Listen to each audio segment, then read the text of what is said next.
ശബരിമല സ്വർണ്ണപ്പാളി വിവാദത്തിൽ sponsor Unnikrishnan പോറ്റിയെ Devaswom vigilance വീണ്ടും ചോദ്യം ചെയ്യും. ദ്വാരപാലക ശില്പത്തിന്റെ സ്വർണ്ണപ്പാളികളുടെ തൂക്കം കുറഞ്ഞതിൽ വിശദമായ പരിശോധന നടത്താനാണ് നീക്കം. MG പ്രതീഷ് വിശദാംശങ്ങളുമായി. പ്രതീഷ്, ഇതിൽ ഗുരുതരമായ ആരോപണങ്ങൾ ഉയർന്നു വരുന്നുണ്ട്. കോടതിയുടെ ഇടപെടൽ നടന്നിട്ടുണ്ട്. പക്ഷേ കോടതി അപ്പോഴും പറയുന്നു ഉണ്ണികൃഷ്ണൻ പോറ്റിയെ മാത്രം കേന്ദ്രീകരിച്ചാകരുത് അന്വേഷണം എന്നതാണ്. പക്ഷേ വിശദാംശങ്ങൾ ലഭിക്കേണ്ടതുണ്ട്. വിജിലൻസിന് ദുരൂഹത ഏറെയുണ്ട്. വിശദമായൊരു ചോദ്യം ചെയ്യലിലേക്കാണോ വിജിലൻസ് കടക്കുന്നത്?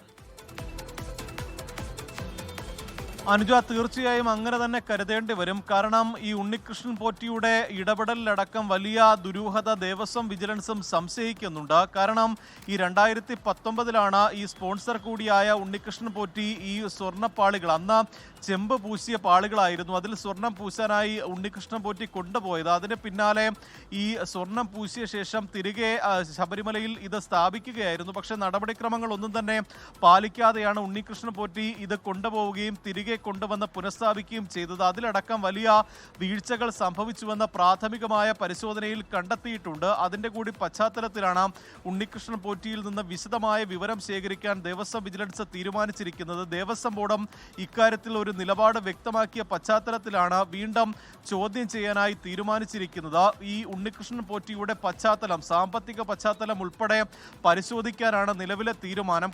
ലോകത്തെവിടെയായാലും ഏത് സമയത്തും 24 വാർത്തകളും ഓഗ്മെന്റഡ് റിയാലിറ്റി പാക്കേജുകളും എക്സ്പ്ലെയിനറുകളും വിശദമായി കാണാൻ ഞങ്ങളുടെ YouTube ചാനൽ നിങ്ങൾക്ക് സബ്സ്ക്രൈബ് ചെയ്യാം.